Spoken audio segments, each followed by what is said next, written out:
The Golden Fleece, Part 4, from the Tanglewood Tales. Tell me, where shall I find 50 bold youths who will take each of them an oar of my galley? They must have sturdy arms to row and brave hearts to encounter perils, or we shall never win the Golden Fleece. Go, replied the oaken image. Go summon all the heroes of Greece. And in fact, considering what a deed was to be done, could any advice be wiser than this which Jason received from the figurehead of his vessel?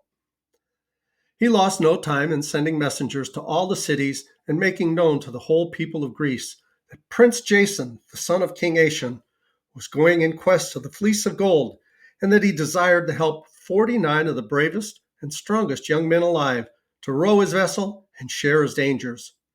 And Jason himself would be the 50th.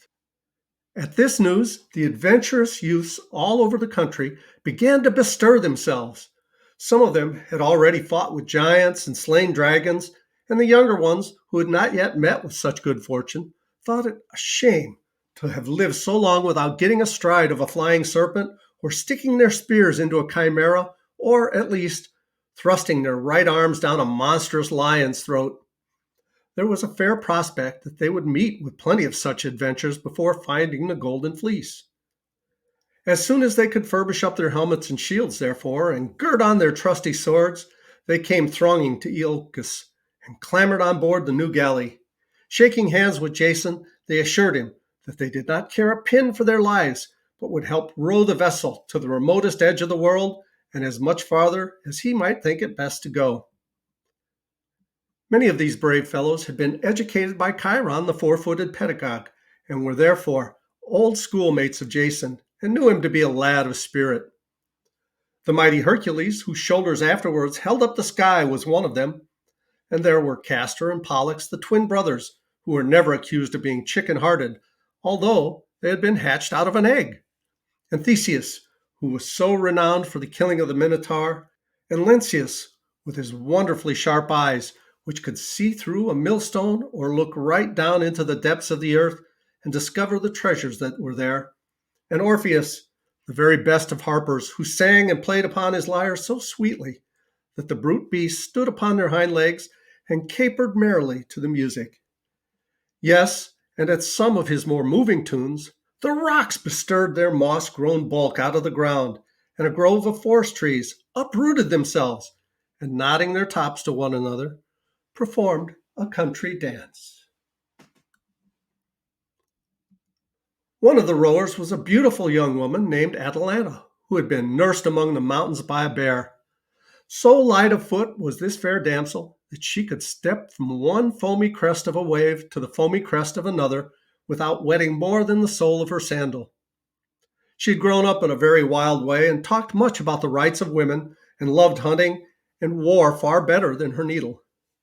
But in my opinion, the most remarkable of this famous company were the two sons of the North Wind, airy youngsters of rather a blustering disposition, who had wings on their shoulders, and in case of a calm could puff out their cheeks and blow almost as fresh a breeze as their father.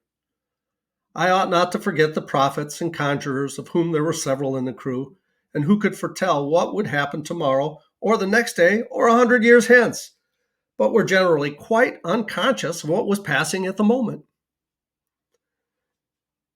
Jason appointed Tiphys to be helmsman because he was a stargazer and knew the points of the compass. Lynceus, on account of his sharp sight, was stationed as a lookout in the prow where he saw a whole day's sail ahead, but was rather apt to overlook things that lay directly under his nose.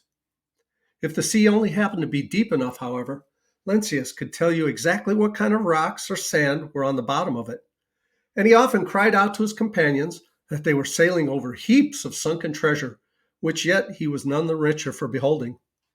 To confess the truth, few people believed him when he said it. Well, but when the Argonauts, as these 50 brave adventurers were called, had prepared everything for the voyage, an unforeseen difficulty threatened to end it before it was begun. The vessel, you must understand, was so long and broad and ponderous that the united force of all 50 was insufficient to shove her into the water. Hercules, I suppose, had not grown to his full strength, else he might have set her afloat as easily as a little boy launches his boat upon a puddle. But here were these 50 heroes, pushing and straining and growing red in the face, without making the Argo start an inch. At last, quite wearied out, they set themselves down on the shore, exceedingly disconsolate, and thinking that the vessel must be left to rot and fall in pieces, and that they must either swim across the sea or lose the Golden Fleece. All at once, Jason bethought himself of the galley's miraculous figurehead. "O daughter of the talking oak," cried he, "how shall we set to work to get our vessel into the water?" "Seat yourselves," answered the image, for it had known what ought to be done from the very first, and was only waiting for the question to be put. "Seat yourselves and handle your oars, and let Orpheus play upon his harp."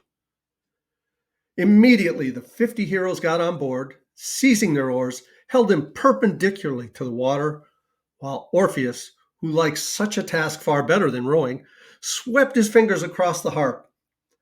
At the first ringing note of the music, they felt the vessel stir. Orpheus thrummed away briskly, and the galley slid at once into the sea, dipping her prow so deeply that the figurehead drank the wave with its marvelous lips and rose again as buoyant as a swan. The rowers plied their 50 oars. The white foam boiled up before the prow, the water gurgled and bubbled in their wake, while Orpheus continued to play so lively a strain of music that the vessel seemed to dance over the billows by way of keeping time to it.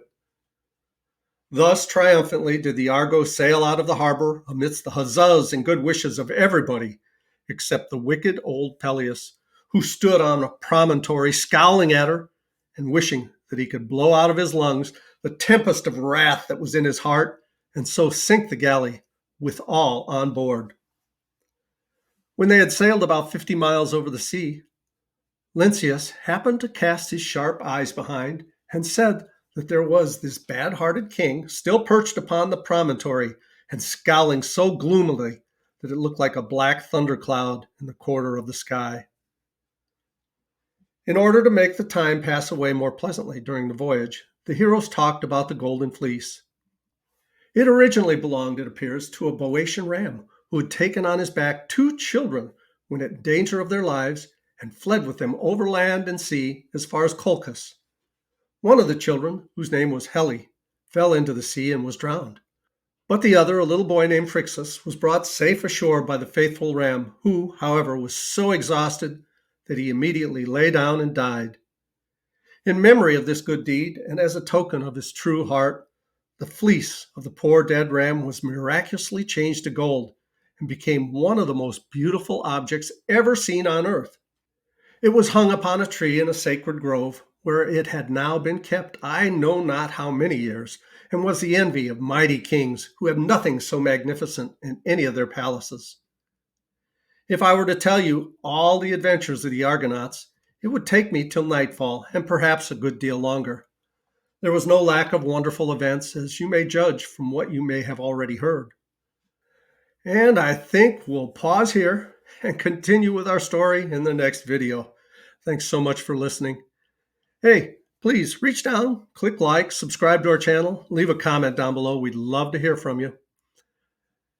Love you guys. As Tigger says, ta-ta for now.